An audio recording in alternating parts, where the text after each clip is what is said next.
মোহতারাম, প্রায় দেখি যে আমার স্ত্রী আমার পকেট থেকে না বলে টাকা বের করে নেয়, এবং স্ত্রীকে আমি বললাম যে স্বামীর পকেট থেকে এভাবে টাকা নেওয়া জায়েজ আছে কিনা। স্ত্রী আমার ফতোয়া দিছে যে কিপটা জামাইয়ের পকেট থেকে এভাবে জোর করিয়া বা চুপে চাপে টাকা নিলে গুনাহ হয় না, এটা নাকি কোনো হুজুর বলছে। তো উনি এই প্রশ্নটা বলছে যে হুজুর, আপনার ওয়াজ আমি শুনি, লেকচার শুনি, প্লিজ আপনি দালিলিক আলোচনা করে আমাকে সমাধান দেবেন। আচ্ছা, আপনি দালিলিক আলোচনা চেয়েছেন, সুতরাং কিছু দলিল তো দিতেই হয়। তার আগে কোরআনুল কারীম কি বলছে? আমাদের কিছু স্বামী আছে যারা স্ত্রীদের হক পরিপূর্ণভাবে আদায় করে। স্ত্রীর মৌলিক কিছু অধিকার রয়েছে, যেমন সে থাকবে কোথায়, খাবে কোথায়, সে পোশাক আশাক পাচ্ছে কিনা, তার চিকিৎসার ব্যবস্থা হচ্ছে কিনা, এই সমস্ত জিনিসগুলো একজন স্বামী হিসেবে আপনার সাধ্য অনুযায়ী স্ত্রীর এই মৌলিক অধিকারগুলো আদায় করা, এটা আপনার উপরে আবশ্যক। কে বলেছেন? সূরা বাকারা আল্লাহ সুবহানাহু ওয়া তাআলা বলছেন, ওয়ালাল মাউলুদি লাহু রিজকুহুন্না ওয়া কিসওয়াতুহুন্না বিল মারুফ ওয়া কিসওয়াতুহুন্না বিল মারুফ। আপনি যখন বিয়ে করছেন, আপনার বউয়ের ভরণ পোষণের দায়িত্ব তার বাপের উপরে না, কিন্তু এখন আপনার উপরে। অভিভাবকত্ব ট্রান্সফার হয়ে যাবে। আপনি বিয়ে করেছেন, আপনার বিয়ের পরে ওই মেয়ের অভিভাবকত্ব এখন আপনার উপরে। তা সে খাবে কি, সে থাকবে কোথায়, সে কি পড়বে, তার চিকিৎসা, এগুলো সম্পূর্ণ দায়িত্ব আপনার। কিছু স্বামী আছে এই সমস্ত জিনিসগুলো ফলো করে, আর কিছু স্বামী আছে যারা বিয়ের লাগে অস্থির, কিন্তু স্ত্রী একটা হকও ঠিক মতো আদায় করে না। স্ত্রী যদি বলে সাবান আইনো, সাবান আনে না। স্ত্রী যদি বলে সাবান গুঁড়ো আইনো, সেটাও আনে না। স্ত্রী যদি বলে আজকে আমার ভাত খাইতে ভালো লাগছে না, দুইটা রুটি নিয়ে আসো, এটাও নিয়ে আসে না। এমন চিপা কিছু কৃপণ আছে, এই কৃপণগুলো স্ত্রীর কোনো হক আদায় করে না, বরঞ্চ সব সময় চিন্তা করে যে বউয়ের বাপের বাড়ি থেকে কিছু আদায় করা যায় কিনা। আচ্ছা, আরেকটা বিষয় আপনাদেরকে বলি, মেয়েরা বিয়ের পরে অনেক সময় ওই পাতে কিন্তু রান আর পায় না। মানে শ্বশুর বাড়ি যাওয়ার পরে শাশুড়ি যদি তরকারি তুলে দেয়, রানটা কিন্তু হয় ছেলের লেগে রাখে অথবা পুরুষ কোনো মানুষের জন্য রাখে। বৌমার জন্য কিন্তু মুরগির রান অনেক সময় অনেক শাশুড়ি রাখেন না। এটা করবেন না।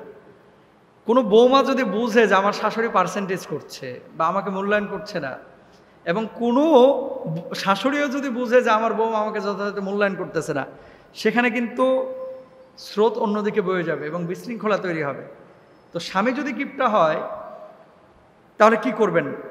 রাসূল আকরাম সাল্লাল্লাহু আলাইহি ওয়াসাল্লামের কাছে প্রশ্ন করা হয়েছিল। হাদিসটি আম্মাজান আয়েশা সিদ্দিকা রাদিয়াল্লাহু তাআলা আনহা থেকে বর্ণিত। তিনি কি বলছেন?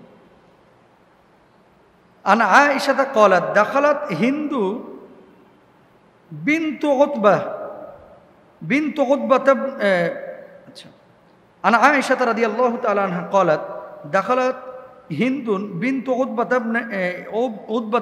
ইমরাতু আবি সুফিয়ানা আলা রাসূলিল্লাহ সাল্লাল্লাহু আলাইহি ওয়াসাল্লাম ফাকালাত ইয়া রাসূলাল্লাহ ইন্না আবা সুফিয়ানা রাজুলুন শাহীহুন লা ইউতিনি মিনান নাফাকাতি মা ইয়াকফিনি ওয়া ইয়াকফি বানিয়া ইল্লা মা আখাদতু মিন মালিহি বিগাইরি ইলমি। স্পষ্ট হাদিস। তাহলে কি? আম্মাজান আয়েশা সিদ্দিকা রাদিয়াল্লাহু তাআলা আনহা থেকে বর্ণিত হাদিস, হিন্দা বিনতে উতবা রাসূল আকরাম সাল্লাল্লাহু আলাইহি ওয়াসাল্লামের নিকট উপস্থিত হয়ে বললেন, ইয়া রাসূলুল্লাহ, আবু সুফিয়ান একজন কৃপণ ব্যক্তি। মানে হিন্দার স্বামী ছিল কে? আবু সুফিয়ান।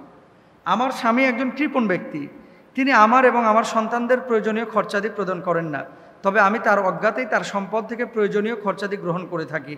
এতে কি আমার কোনো গুনাহ হবে? কি বলছেন? ফাহাল আলাইয়া ফি যালিকা মিন জুনাহিন, এতে কি আমার কোনো গুনাহ হবে? আল্লাহ রাসূল সাল্লাল্লাহু আলাইহি ওয়াসাল্লাম জবাব দিলেন, খুযু মিন মালিহি বিল মারুফি মা ইয়াকফিকি ওয়া ইয়াকফি বানিক। আল্লাহ রাসূল জবাব দিলেন, তুমি তার সম্পদ থেকে তোমার ও তোমার সন্তানের জন্য যথেষ্ট হয় এমন সঙ্গত পরিমাণ সম্পদ নিতে পারো। কার জন্য? কৃপণ স্বামীর জন্য আল্লাহ রাসূল এই হাদিস দিয়েছেন। কিছু স্বামী আছে ভাই এমন খাটাস, এগুলোকে খাটাস বলাই দরকার। আমারে ওই রাজশাহীতে আমার প্রোগ্রাম ছিল, রাজশাহীতে প্রোগ্রাম ছিল, তো যে বাসায় আপ্যায়ন করেছে ওই বাসায় আড়াল থেকে, দেয়ালের আড়াল থেকে এক মহিলা প্রশ্ন করতেছে, হুজুর আমার আজকে ওয়াজে স্বামীর স্ত্রীর হক নিয়ে কিছু বললেন। আমি বললাম কেন, কি হয়েছে বোন? আড়াল থেকে, কিন্তু সে আমার সামনে আসে নাই। উনি বলতেছে যে আমার জামাই আমার তো ভরণ পোষণ খালি মানে ভাত ছাড়া আর কিছুই দেয় না, ভাত ছাড়া কিছু দেয় না। আমি যদি বলি যে একটা তেল কিনে দাও, নারকেল তেল, ভাই উনারে 1 বছর বললে মনে হয় একটা তেল নিয়ে আসে। সাবান আমার দরকার, আমি গায়ে সাবান দিতে পারি না, সাবান দরকার, এই সাবানের কথা মনে হয় 30 বার বললে মানে 1 মাস অপেক্ষা করতে হয়, কোনো জিনিস সহজে দেয় না। একটু কিছু কথা বলেন তো, এরকম অসংখ্য স্বামী আছে কিন্তু। আর কিছু স্বামী তো মাশাআল্লাহ বিয়ের লেগে অস্থির, কিন্তু বউয়ের পিছনে টাকা খরচ করতে আর মন চায় না, এরকম অসংখ্য মানুষ আছে। হারাম, এগুলো করা যাবে না।